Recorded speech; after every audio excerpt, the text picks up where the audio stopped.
Welcome back to Melodic Memories of the Lights Monarch. I'm Casey, and today I wanted to catch up on some things I missed, kind of like certain moments and how crazy a month it has been for me. I can't believe how many things I've done. I know my past few episodes have been crazy long, so this one won't be nearly as long, at least I hope. I've just been doing so much, honestly, I'd have to look at a calendar to really see everything that I was able to do. Earlier this year, I guess I should start with, I didn't even think that I would have gotten all of this done, because it all kind of piled up throughout the year. Now, originally, all I had planned was my Chicago trip, which was at the very start of the month, or at least it ended towards the end of August, right? And that was crazy. That alone was a crazy trip. MCR and System of a Down, alongside everything else, that's just scratching the surface. Wild. If anyone's interested, I have an hour and some video on YouTube and podcast episode, depending on where you're listening. It's there. And I believe I called it the trip of my lifetime, because truly it was. And I know it's only been a couple of weeks, but still is. There's not really much that can, I think, ever come over that.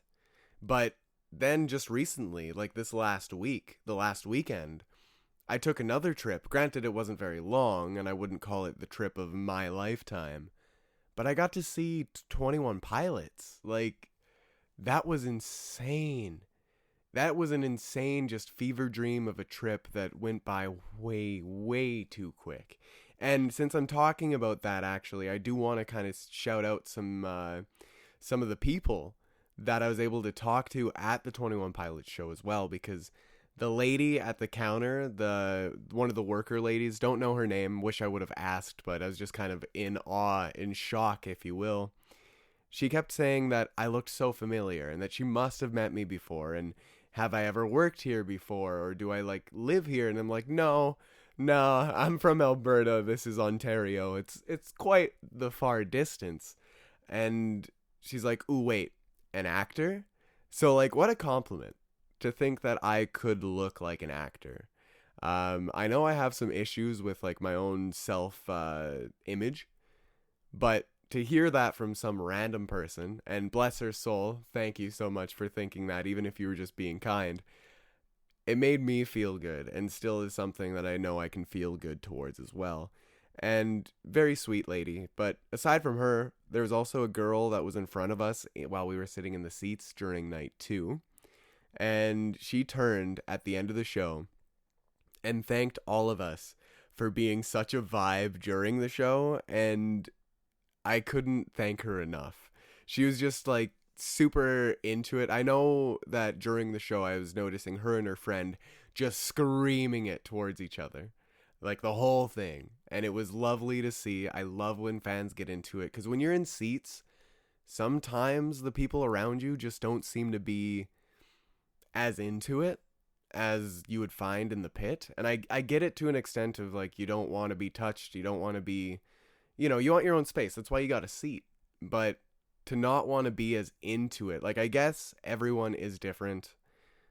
First and foremost, everyone enjoys things differently. You don't have to enjoy something a certain way for it to be right, and that's completely fair.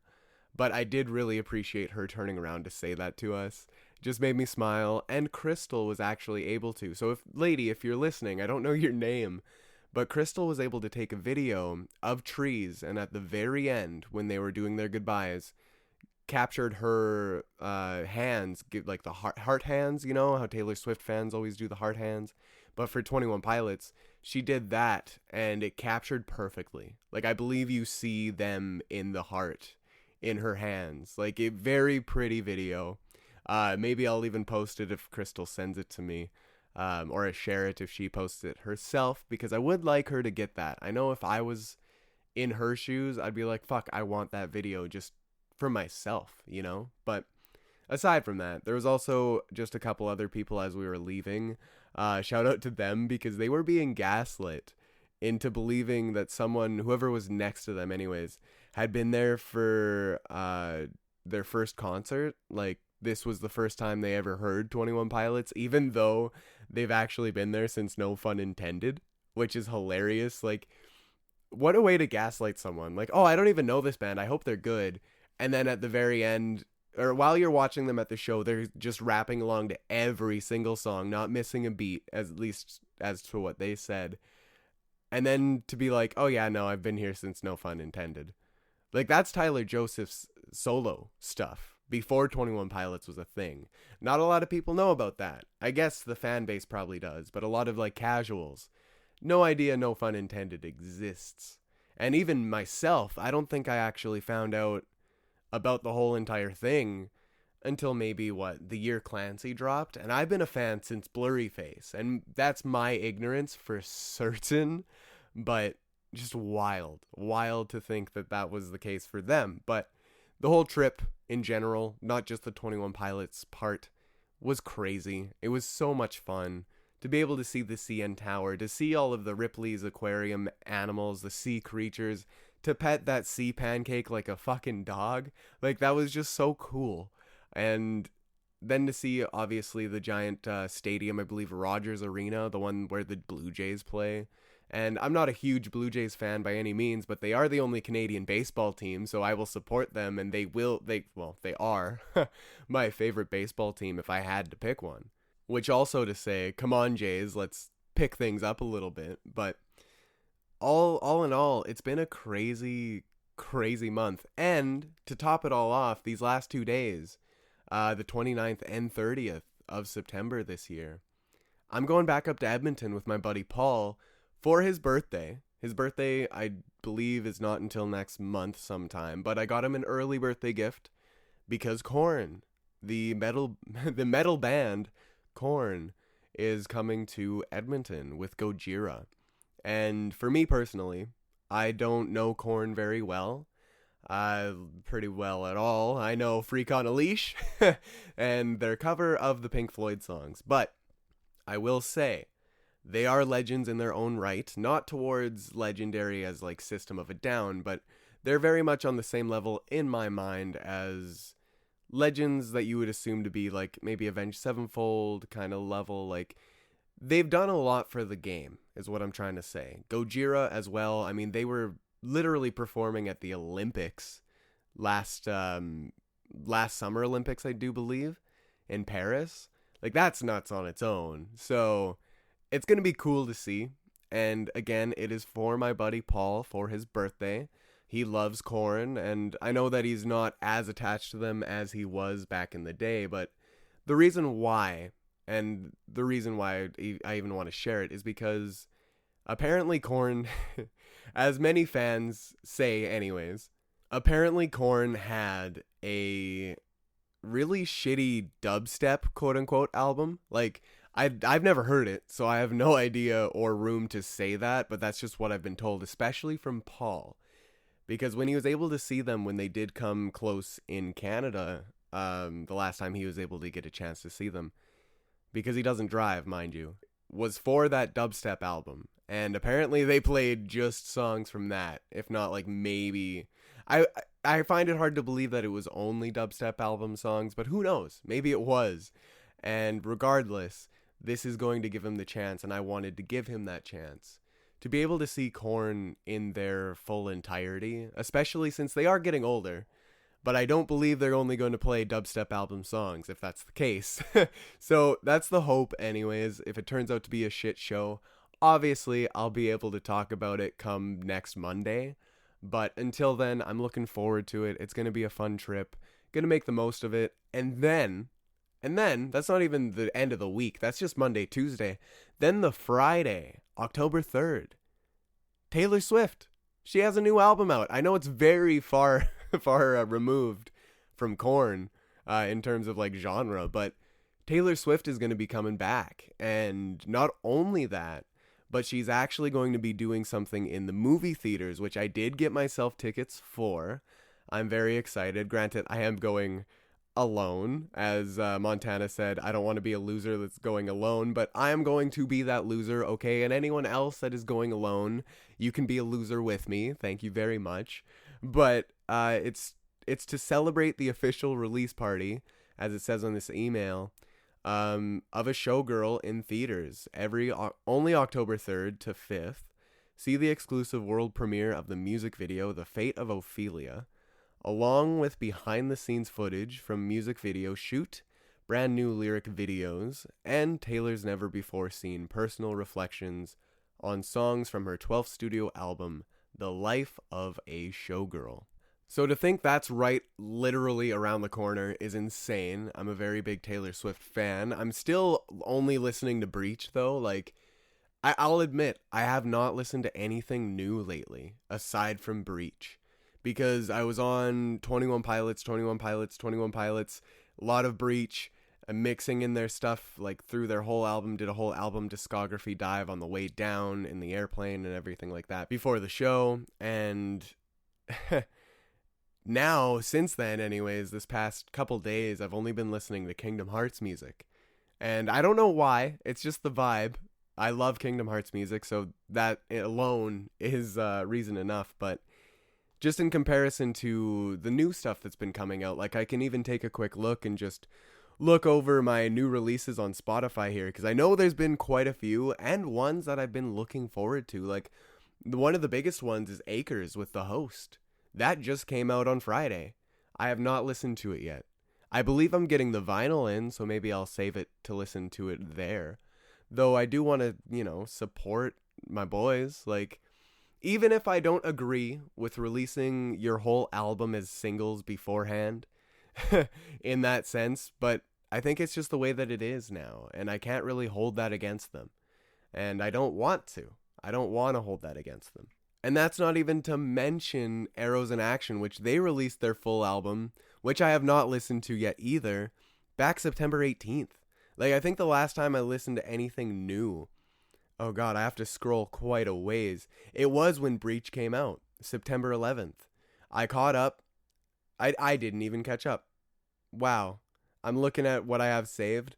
I think the last thing I actually listened to was Impose by Bad Omens.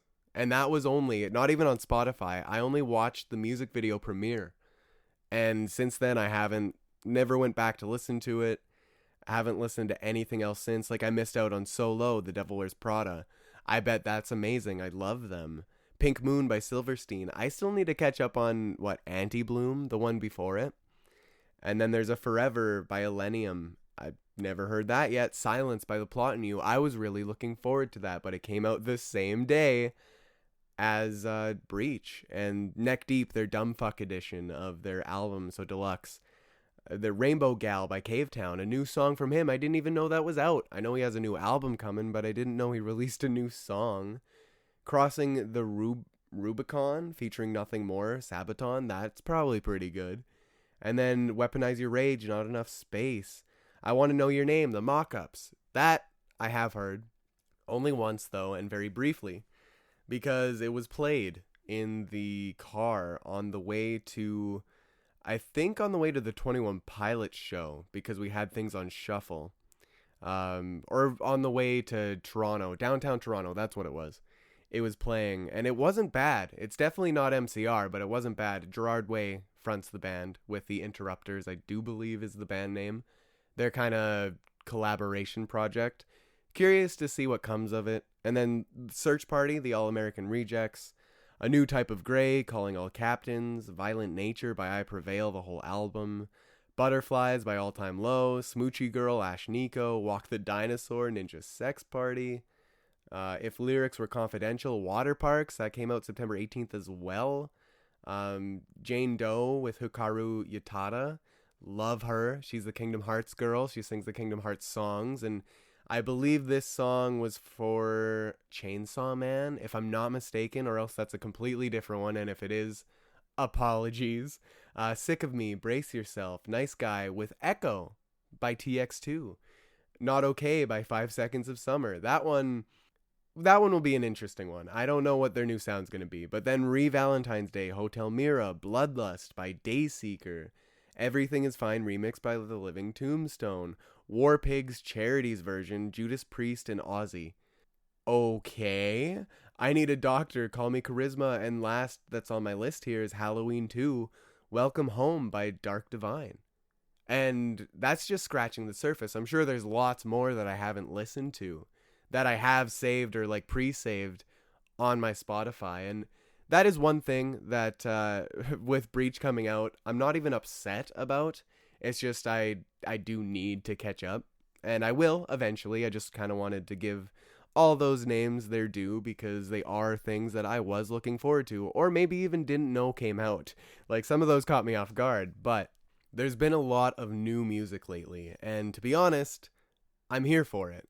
Just not yet. I'm still dealing with Breach, processing it. It is most certainly my favorite album this entire year. I don't think any album that has come out this year has even come close. But I am looking forward to, because next year there might be another album that does come close to it. And granted, it's in a new year, so I can't really compare it in like a top 10, but Black Veil Brides. And I know I've talked about these guys before. They are my favorite band, and I know I've been talking a lot about 21 Pilots, but I can't really put one over the other. And I've kind of come to realize that. It's not really a top 3 bands that I have, like Black Veil, 21 Pilots, and NF. I can't really say I have either over top of another. They are most certainly on 3 pedestals that are equal length. And to me, at least for what I've seen on Instagram in different interviews during, I believe, the Louder Than Life Festival is what it was called, Andy Bierzak, the singer, the lead frontman of Black Veil Brides, God bless his soul, I love him. But he actually talked about the next Black Veil album and said that the Hallelujah, that was just to give a taste to the fans, a street single, if you will. And he's planning, I know that he's said this before and we didn't get anything in the past, but the plan is to release another single by the end of the year, so probably December, which I actually called, mind you. Maybe I called it in a couple episodes. Crystal for sure knows I called that, but hopefully it happens, as to where a new album, the new album, as it is being mixed or it has finished being mixed, it's being mastered, I do believe is what he said, to where we're getting a new album next year from them. Like, that is when it is coming out. The most Black Veil album of all Black Veil albums. The one that I said was going to be called The Outcasts. And Chris, he called me down and said, no, it's not, but it's going to be amazing. And that alone is going to be insane. It's going to be heavy. It's going to be amazing. Hallelujah was to give us a taste of what's to come. And Bleeders is on it. And Bleeders is a banger. So I don't even care what other songs are on it. I just want it. I just want it. And that will be probably... Well, I don't want to give too much hype, of course, but I love Black Veil. They've never let me down before, and I know I have a lot of bias towards that, but it's kind of lining up to be hopefully another good year for music. And I know this year is far from over, so there's still a lot to go. I, again, have a lot to catch up on, and we did just get Breach from 21 Pilots, which is amazing. Let alone earlier in the year, we got fucking new Sleep Token, amongst many, many other albums. Like, I would write off a list, but I'd have to actually write one out to know, because there's been so many. And honestly, I think it's been a great year for music. Next year should be good. Black Veil Brides alone, and I know nothing has been set in stone or confirmed, but I have a slight feeling NF might poke his head up. It's been about that time. If he doesn't, that's fine too. I'm not saying he has to. But I believe it's been about time for him to be coming around the corner with something new. And that is me just speculating, just from, as Crystal always tells me, I know my artists, whatever that means. But I'm looking forward to whatever comes. Black Veil Brides, new stuff around the corner, new single by the end of the year, hopefully. But it's going to be good. And other than that, like I said today, I'm recording this very early as I'm on my way after I'm done this to go and see my dad and watch Superman, as I bought him the Blu-ray just as a gift to give, and watch it with him because he's the one that got me into Superman. And I feel like it's something that kind of comes full circle. He used to take me to Superman movies, or if not take me, then he would buy them and watch them with me. Like, he showed me Superman. He's the reason why I love superheroes, especially Superman, and Superman is my favorite. And to be able to show him the new movie and gift it to him, I think is going to be just an amazing moment for me personally. And then before even tomorrow, I have to come home and hopefully I have enough time to finish up our NHL 19 profile, whatever you call it. I don't play the hockey games much, so I don't know the exact wording. But we're going for the Stanley Cup with our own creative team, and we've been doing it since fucking like 2019. Like, since that game was new kind of thing. Crazy that we're finally there. Obviously, we don't get a lot of time to play it, but we've kind of been pushing through a little bit more recently, just as an escape, as a way to hang out. And hockey is right around the corner. The Oilers start, I believe, October like 7th or so. Very, very soon. Maybe they play the 8th and 7th is the first day games are back. But preseason is on right now for anyone that likes the NHL and hockey. And if you don't, I won't spend much time on it. Again, this isn't what it's about. But Oilers, Edmonton Oilers, they're my favorite team. They're coming back soon in the regular season. And I'm very excited to see what happens. And no, I do not have an opinion about McDavid not signing. I hope he does. But if he doesn't, that's probably the biggest fumble Edmonton Oilers have ever made. But I will keep the rest to speculation because, as he said, he's taken his time. Whatever happens, happens. So I won't lie, I will be upset if he leaves, but I'll leave it at that. Anyways, as for the 21 Pilots show, just to kind of touch back, if anyone wants to see what it was like, I posted every single video that I was able to take. There was 2 videos, I believe, of Dayglow, and then probably 30 some of 21 Pilots on my TikTok account, @LightsMonarch. Go check it out, and if you don't have TikTok, don't worry. I do plan on posting them on everything else, like Instagram Reels, because I want to try to use Instagram a bit more, especially with how TikTok and the United States are kind of like, it's just being messy, a messy situation, and I don't know much about it. And I know Instagram ain't going anywhere, so that would probably be the best place for me to put them. Maybe Twitter, I think they have some sort of reel system, and Facebook, but Instagram for sure is what I'll look into putting them all onto next. Just for everyone that's interested and trying to utilize Instagram a little bit more, because not saying I'm super old, I am only 26, but, and this is a but, I don't know how to use Instagram much because I've never really dived into it. When I used Instagram, it was back when it first launched in like 2013. Like, I didn't really use it much past that. It was just for the occasional post here and there, and it's changed a lot. I don't even really open it much to go on it aside from keeping up to date with my favorite bands, because some of them only post on Instagram, especially the stories. Now, I don't know why they kind of transitioned. I know Twitter has gone completely in the garbage, but that's besides the point. I do plan on posting them on other places. Just if you want to see them right now, they are all on my TikTok. Again, you can find it @LightsMonarch. No spaces, no anything, just @LightsMonarch. Look it up. They're there, and they have actually been doing very well. A lot of people commenting, a lot of people liking them. Just a sense of community. And I know it's 21 Pilots community, but usually when I post things, and this is me just being honest, it doesn't get a whole lot of traction, especially from different fan bases, and it's hard to kind of poke your head in and get people to care. And this way, I know it's videos of the band, it's videos of their set list and everything in Toronto, for night 1 and 2, mind you, because I did go to both shows. It's just nice to be able to feel a part of that community, a part of the clique. Because I know I am, in theory, but this is the first time I've ever actually been able to interact with a lot of the clique. Usually they don't like my stuff, usually they don't, talk to me.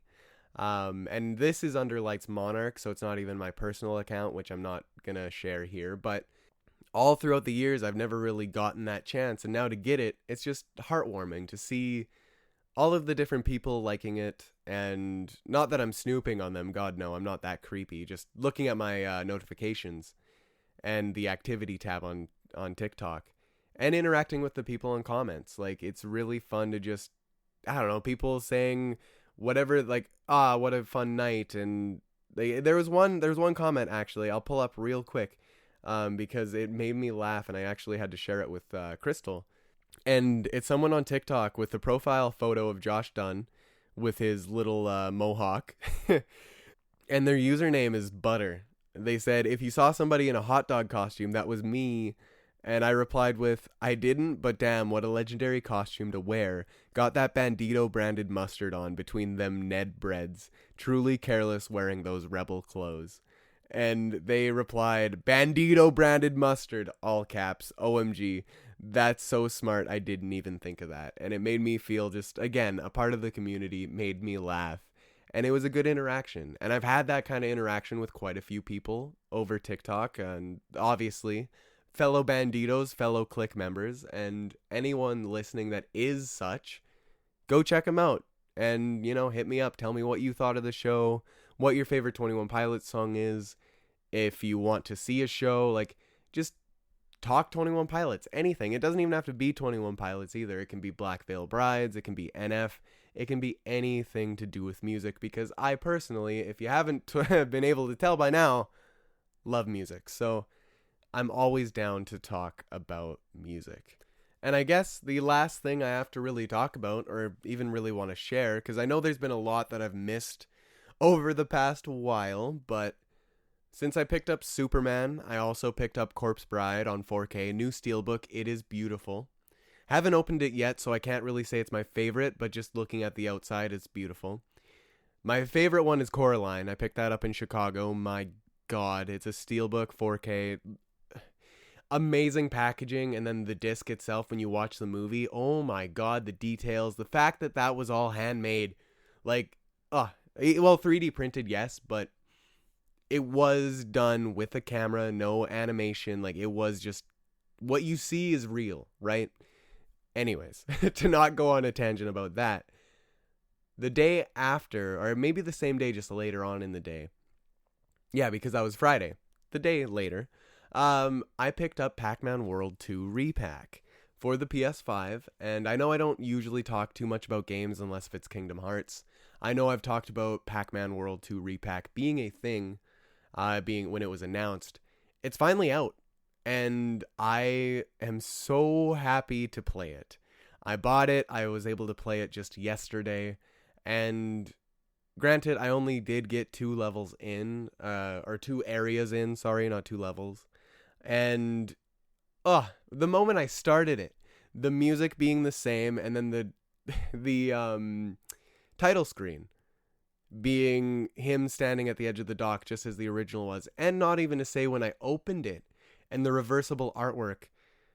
They put a lot of care into this, at least it feels like they have. And whether or not that's the case, I'm completely fine if they just kind of slapped it together, because playing it, granted, I know that I do have some problems with it. I'm not saying it's perfect.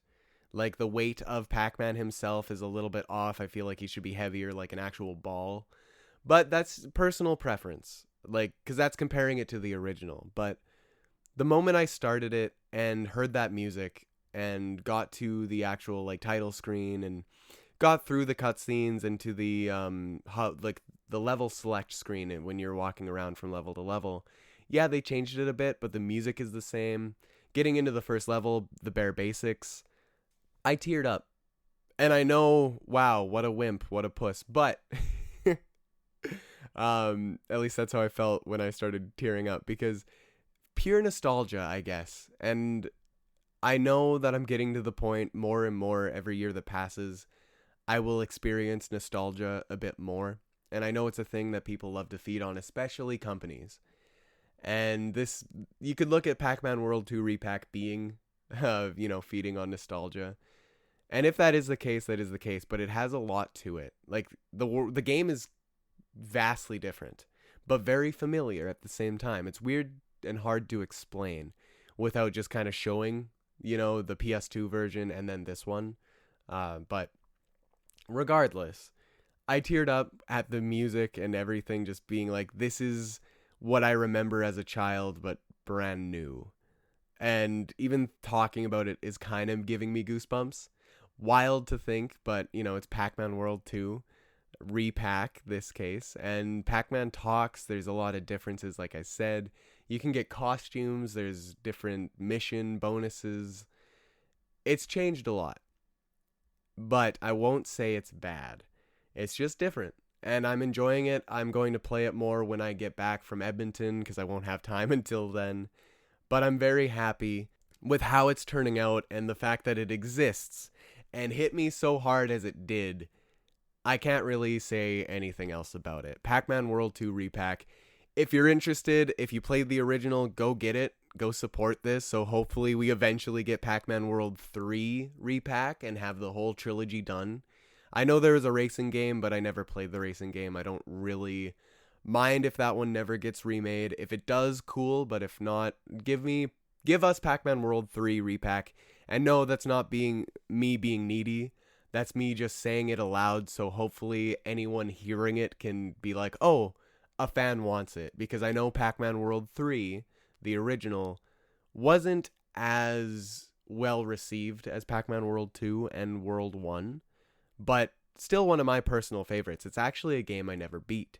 And I do own it still on PS2. I do plan on probably playing it after Pac-Man World 2 Re-Pac just to finish out the trilogy on my own. And if they never remake it, they never remake it. I mean, Pac-Man World 2 Re-Pac, it took at least a couple years, 2 or 3, to actually get it out after Pac-Man World 1 Re-Pac came out. So it might take a while. But they did a good job. It does feel a lot more like Pac-Man World 3. Than Pac-Man World 2, like compared to the originals. But rambles aside, I very much enjoy it. It is a game from my childhood, remade. What more can be said other than that? So it's going to be an amazing time out in Edmonton seeing Korn. What's coming is Taylor Swift as well. October 3rd, for those that don't know, though I'm sure everyone does. So thank you so much for listening, and thank you for discovering the music within.